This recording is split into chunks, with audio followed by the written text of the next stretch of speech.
नमस्कार साथियों, मैं मनीष भारती संस्कृति आईएएस प्लेटफॉर्म पर आप सभी का स्वागत करता हूं। साथियों, चुनावी दंगल के इस कार्यक्रम में आज हम बात करने वाले हैं वन नेशन वन इलेक्शन का।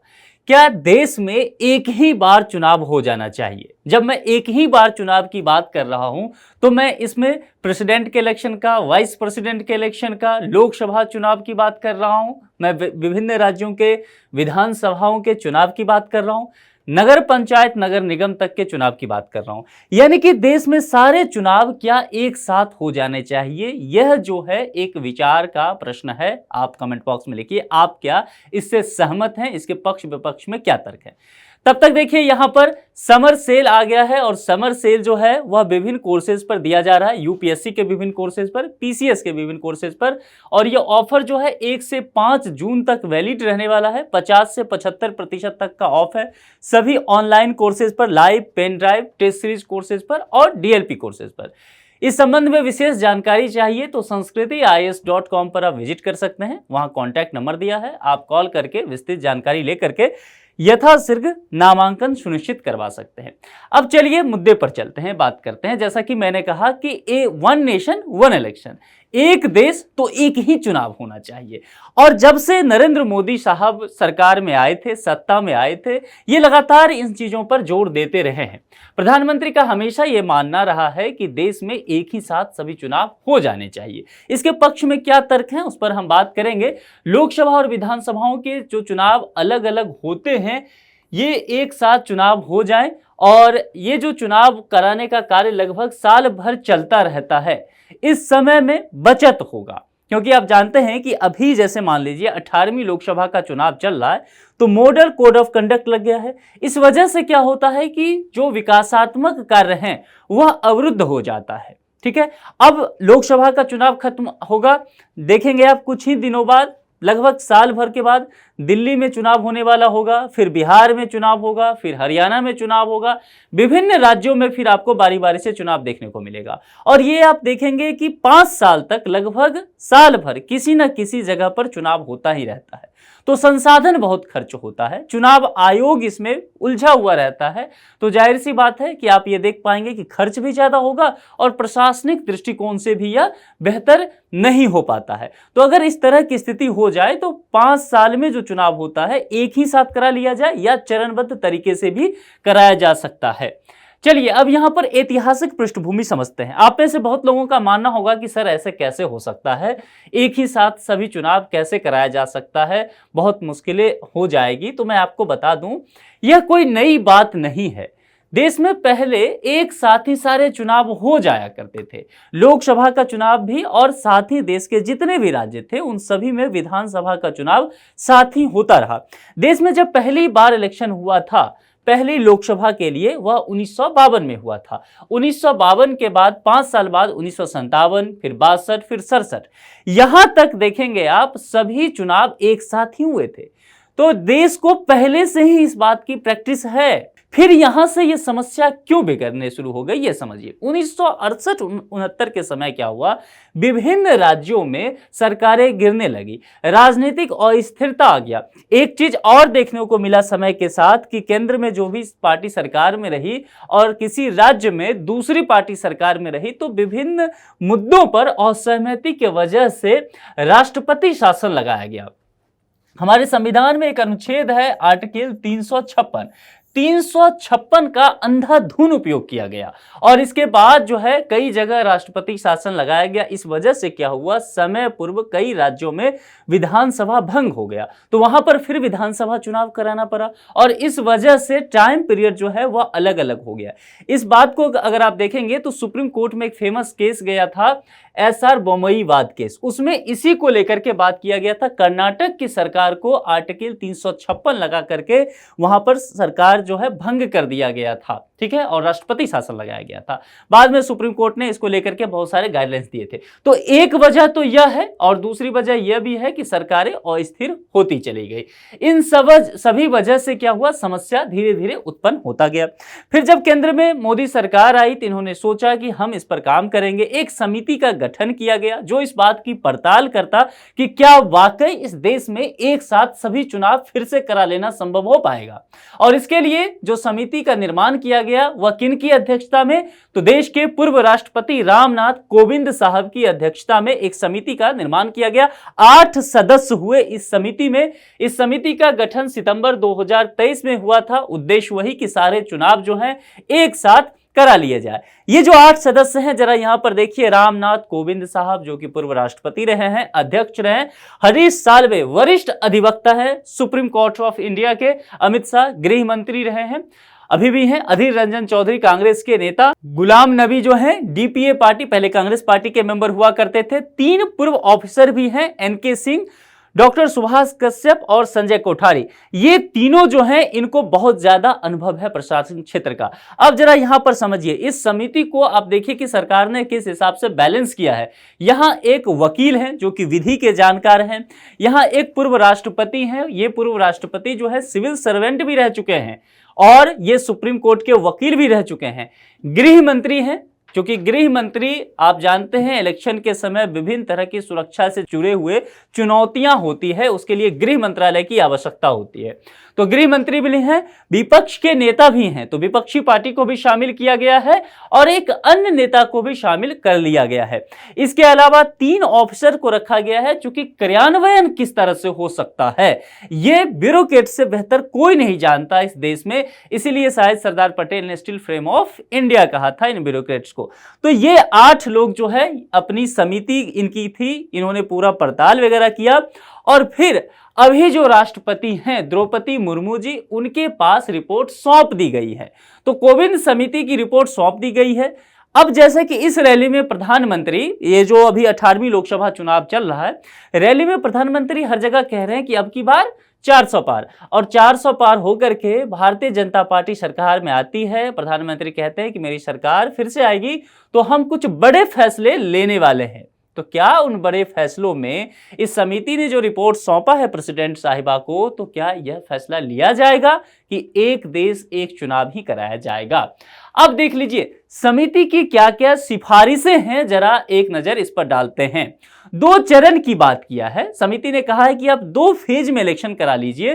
पहले चरण में लोकसभा और विधानसभा चुनाव एक साथ कराए जा सकते हैं, उसके बाद दूसरे फेज के लिए 100 दिनों के भीतर स्थानीय निकाय चुनाव कराए जा सकते हैं।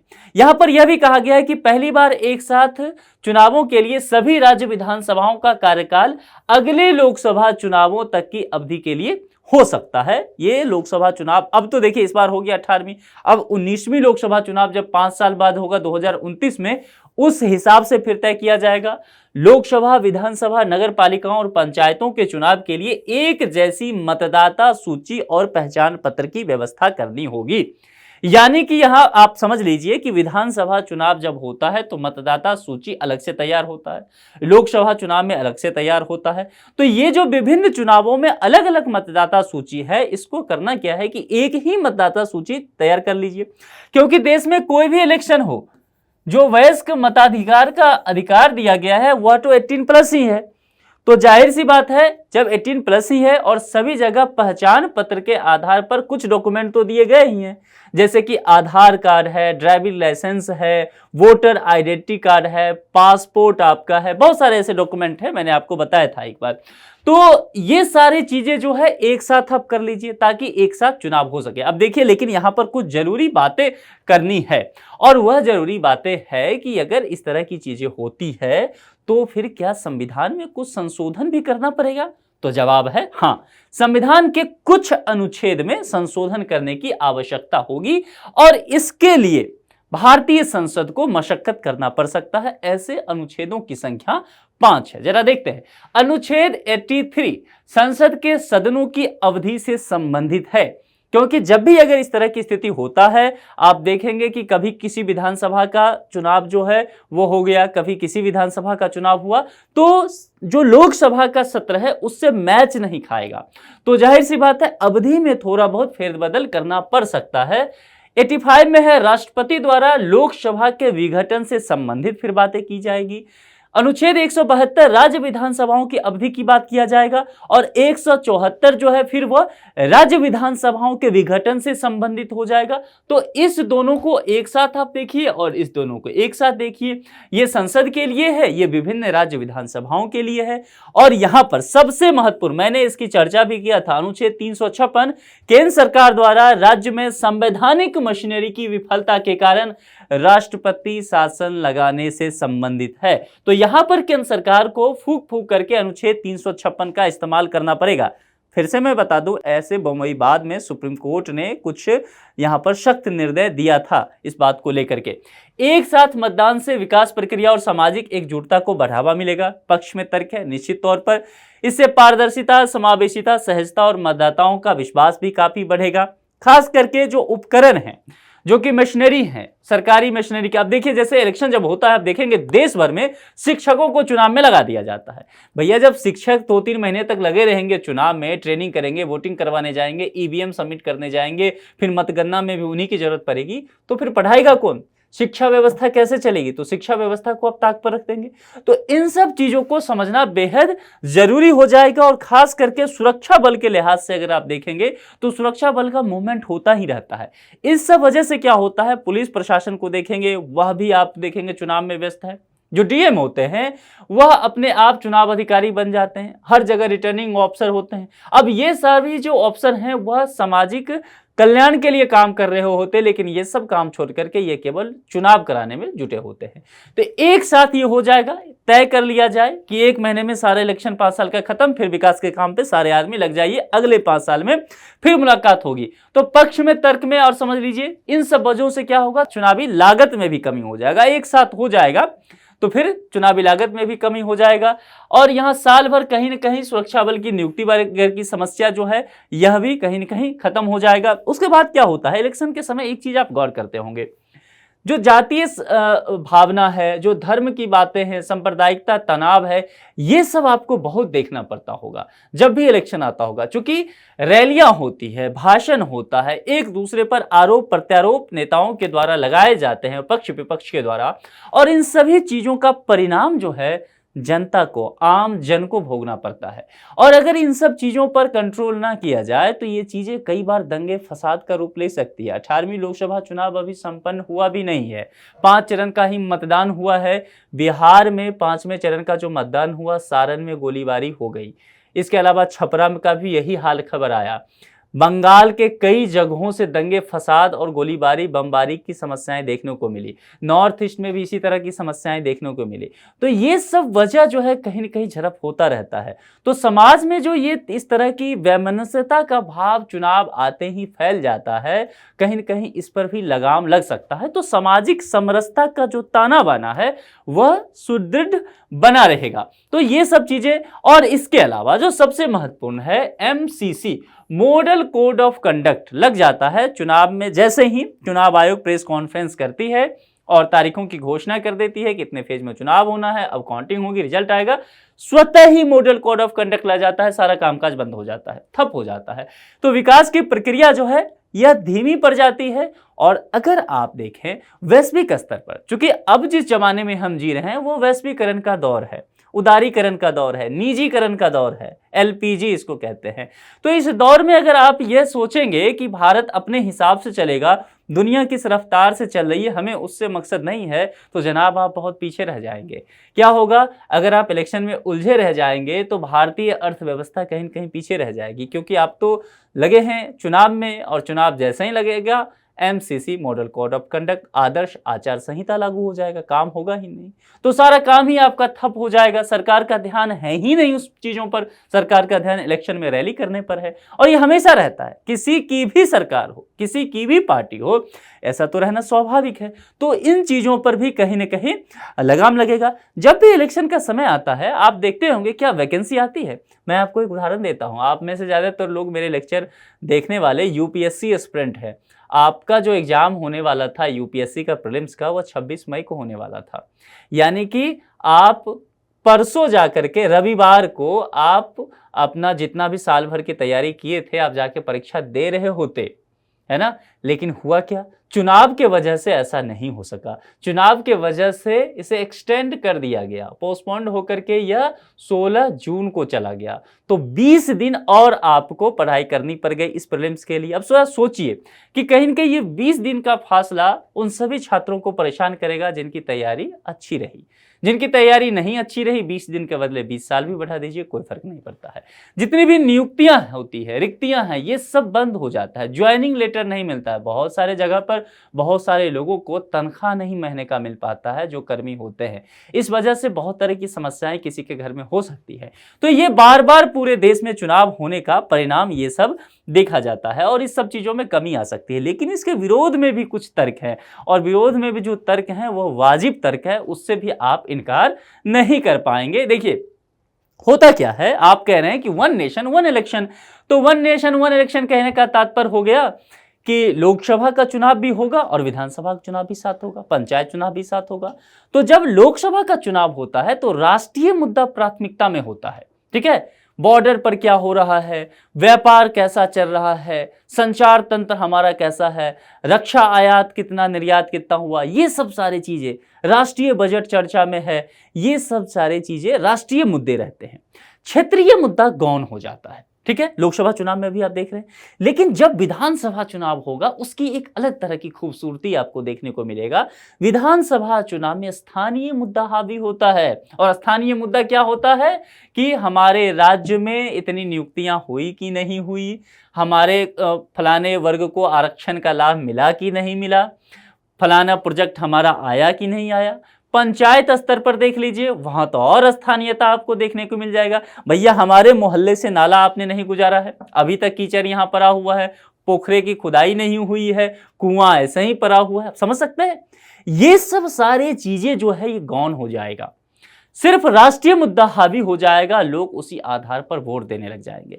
तो कहीं ना कहीं आप कह सकते हैं कि जब भी ये चीजें हो तो जाहिर सी बात है लोगों को, आप जो मतदाता हैं उनमें राजनीतिक साक्षरता बेहतर होना चाहिए, पॉलिटिकल लिटरेसी आएगा उनमें। जब वो इन चीजों के प्रति जागरूक हो जाएंगे तब क्या होगा कि मतदाता एक ही साथ जाएंगे, लोकसभा के लिए जिनको वोट करेंगे तो लोकसभा के मुद्दे, राष्ट्रीय मुद्दे सोच करके करेंगे। विधानसभा के लिए जब जिस ईवीएम पे बटन दबाएंगे तो स्थानीय मुद्दे सोच करके करेंगे। ऐसा कई बार हुआ भी है, आप देखेंगे। अगर दिल्ली, अभी लोकसभा चुनाव चल रहा है, चलिए मैं 2019 का उदाहरण देता हूं। 2019 में जब लोकसभा चुनाव हुआ, 17वीं लोकसभा चुनाव हुआ, तो दिल्ली में 7 एमपी का सीट है, 7 लोकसभा सीट है। पता है ये सातों लोकसभा जो है बीजेपी जीत गई, भारतीय जनता पार्टी। ये मैं दिल्ली का उदाहरण दे रहा हूं 2019 के चुनाव का, ठीक है। और जब एक साल बाद यहां पर चुनाव होता है विधानसभा का, तो बड़ा दिलचस्प आंकड़ा निकल के आता है और तकरीबन 63 सीट जो है वहां आम आदमी पार्टी जीत जाती है। और इस 63 सीट कितने में जीतती है? 70 में। बीजेपी को केवल 7 सीट मिलता है। जरा सोच सकते हैं, एक साल पहले सभी एमपी का सीट मिल गया था बीजेपी को, और ठीक एक साल बाद जब चुनाव होता है विधानसभा में दूसरी पार्टी, आम आदमी पार्टी, मुख्य विपक्षी पार्टी जो यहां रहती है, पूरी सफाया कर देती है बीजेपी का। यानी कि एक बात तो क्लियर हो गया है ना कि जनता समय के साथ जागरूक हो रही है। फिर कुछ दिन बाद नगर निगम का चुनाव होता है, फिर से एक पार्टी आ जाती है। तो जनता जागरूक हो रही है धीरे धीरे, जनता समझ रही है कि उनकी जरूरत क्या है और अपनी जरूरतों को ध्यान में रखते हुए वह मतदान करने जा रही है। तो ये चीजें जैसे जैसे बढ़ेगा ये ज्यादा अच्छा होगा, ठीक है। अब देखिए, नियमित चुनाव कराने से सरकार के जो है वह लोगों की इच्छा का ख्याल रखती है। चुनाव जब आता है तो सरकार बड़ी डहरी सहमी सी रहती है। सरकार जो है निर्णय बहुत सोच समझ करके लेती है। 3 कृषि कानून आया था, लेकिन उत्तर प्रदेश में चुनाव होने वाला था तो सरकार ने तीनों कृषि कानून जनता के दबाव में वापस ले लिया, क्योंकि सरकार को लगा कि उत्तर प्रदेश चुनाव में इसका नुकसान हो सकता है। तो जब चुनाव रहता है तो सरकार नीति निर्माण जनता के हित में करने की कोशिश करती है, यानी कि जनसाधारण जो है उसको फायदा मिल सके, यह कोशिश रहता है। ये सब चीजें यहां पर रहेगा। चुनाव एक साथ कराना एक चुनौतीपूर्ण कार्य भी होगा सुरक्षा के दृष्टिकोण से। अगर आप देखेंगे, मैं उदाहरण के तौर पर बताऊं तो जम्मू कश्मीर में जो जम्मू वाला और कश्मीर वाला संभाग है वहां पर 5 लोकसभा का क्षेत्र है, कश्मीर में 3 लोकसभा का क्षेत्र आता है और जम्मू संभाग में 2 लोकसभा का क्षेत्र आता है, एक जम्मू और एक उधमपुर वाला आता है। अभी श्रीनगर में एक इलेक्शन हुआ था, ठीक है, वहां पर मतदान भी बहुत अच्छा हुआ, लगभग 38% के आसपास हुआ था, जो कि पिछले कुछ 3-4 दशकों में सबसे ज्यादा मतदान हुआ। लेकिन मैं आपको बताऊं, ये जो 5 सीट जम्मू और कश्मीर में है, ये 5 सीट का चुनाव आपको बताऊं कि 5 अलग अलग चरण में सरकार करवा रही है। वजह जानते हैं? सुरक्षा के दृष्टिकोण से। तो जब एक जम्मू कश्मीर के 5 सीट पर आप एक दिन में इलेक्शन नहीं करवा पाते हैं, तो आप कहेंगे कि पूरे देश में लोकसभा का भी, विधानसभा का भी, पंचायत का भी, नगर निगम का भी एक साथ आप करा लेंगे? क्या चुनाव आयोग इतनी तैयार है? क्या सुरक्षा के दृष्टिकोण से यह संभव हो सकता है? तो यह चुनौतीपूर्ण कार्य है, इसे देखना होगा कि क्या कैसे हो सकता है। इसके अलावा वही सभी विधानसभाओं के कार्यकाल अलग अलग हैं। बिहार का कभी 5 साल पूरा हो रहा है, तो तमिलनाडु का कभी पूरा हो रहा है। कैसे इससे सामंजस्य बैठाया जाएगा, यह हो सकता है। दूसरी बात यह हो जाएगा कि सरकार जो है अगर बीच में गिर जाती है, मान लीजिए एक साथ चुनाव हो ही गया, लेकिन एक सरकार 2 ही साल बाद गिर जाती है, तो फिर इसके लिए क्या व्यवस्था किया जाएगा? अगर बहुमत खो देती है, विश्वास मत नहीं हासिल कर पाती इन सब चीजों में, तो एक जो है ये आप कह सकते हैं ये एक डिबेट है, यह जो है खुला मंच अभी है। और देखना होगा कि सरकार, यदि मान लेते हैं मोदी सरकार सत्ता में आती है, तो इसको लेकर के कैसे आगे बढ़ती है। क्योंकि समिति ने रिपोर्ट तो दे दिया है, तो मामला कुछ भी हो सकता है। समिति ने सिफारिश भी कहा है कि थोड़ा सा लचीलापन रखिए, 2 चरण में चीजों को कर लीजिए।